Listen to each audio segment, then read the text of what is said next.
इसहाक डार के लिए rules of business में तरमीम क्यों की? गैर आईनी ओहदा कैसे बन गया आईनी? जंग और दी न्यूज के head of investigation Ansar Abbasi की खबर में सामने आए अहम इंकशाफात। शहबाज शरीफ हुकूमत ने वजीर खारजा इसहाक डार की बतौर नायब वजीर आजम तकर्रुरी को कानूनी हैसियत फराहम करने की खातर रूल्स ऑफ बिजनेस 1973 में तरमीम की है। तरमीम के तहत नायब वजीर आजम के ओहदे के हवाले से एक नया रूल मुतारिफ कराया गया है। कबल अज़ीं रूल्स के तहत काबीना में नायब वजीर आजम का ओहदा शामिल नहीं था। तरमीम में रूल 2A5 मुतारिफ कराया गया, जिसमें लिखा गया कि वजीर आजम वज़रा में से किसी वजीर को नायब वजीर आजम नामजद कर सकते हैं और ऐसी जिम्मेदारियां दे सकते हैं जो वो वफाकी हुकूमत के कामों में मौसर कारकर्दगी की खातर मुनासिब समझें।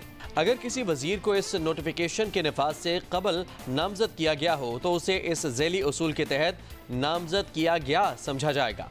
रूल्स ऑफ बिजनेस में की गई ये नई तरमीम जिस तारीख से इसहाक डार को ओहदा तफवीज़ किया गया है उसी तारीख से उनकी बतौर नायब वज़ीर आज़म तकर्रुरी की तौसीक करती है। पाकिस्तान का आइन नायब वज़ीर आज़म के ओहदे को तस्लीम नहीं करता, लेकिन माजी में चंद ऐसी मिसालें मौजूद हैं जिनकी वजह से इस ओहदे के हवाले से कानूनी सवालात उठाए गए हैं। अब रूल्स ऑफ बिजनेस में यह ओहदा शामिल हो चुका है जो वज़ीर आज़म के जरिए काबीना के किसी भी वजीर को दिया जा सकता है। ताहम आइन में अब भी इस ओहदे का कोई जिक्र मौजूद नहीं। इसहाक डार की बतौर नायब वज़ीर आज़म तकर्रुरी गैर आइनी होने के मामले को मुख्तलिफ हाई कोर्ट्स में चैलेंज किया गया था।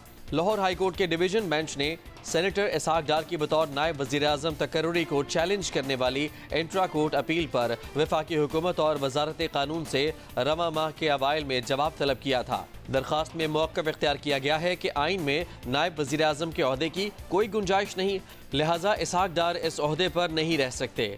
सिंध हाई कोर्ट में भी ऐसी ही नौयत की दायर करदा दरखास्त में मौक़िफ़ इख्तियार किया गया है कि मुल्क के आइन और रूल्स ऑफ बिजनेस में वज़ीर आज़म, निगरान वज़ीर आज़म और वफाकी वज़रा के ओहदों का जिक्र मौजूद है, लेकिन नायब वज़ीर आज़म के ओहदे की कोई गुंजाइश नहीं। काबीना डिवीजन ने रवां साल 28 अप्रैल को वज़ीर खारजा इसहाक डार को नायब वज़ीर आज़म का इजाफी चार्ज देने का नोटिफिकेशन जारी किया था, जिसके मुताबिक उनका तकर्रुर फौरी तौर पर और ताहुक्म सानी के लिए किया गया है। रूल्स ऑफ बिजनेस 1973 वफाकी हुकूमत के इंतज़ाम व इंसराम के लिए फ्रेमवर्क मुहैया करता है। ये रूल्स पाकिस्तान के आइन के आर्टिकल 99 के तहत नाफिज हैं और इनके तहत सदर मुमलिकत को वफाकी हुकूमत के कामकाज की तकसीम और लेन देन के हवाले से क़वानीन बनाने का इख्तियार हासिल है।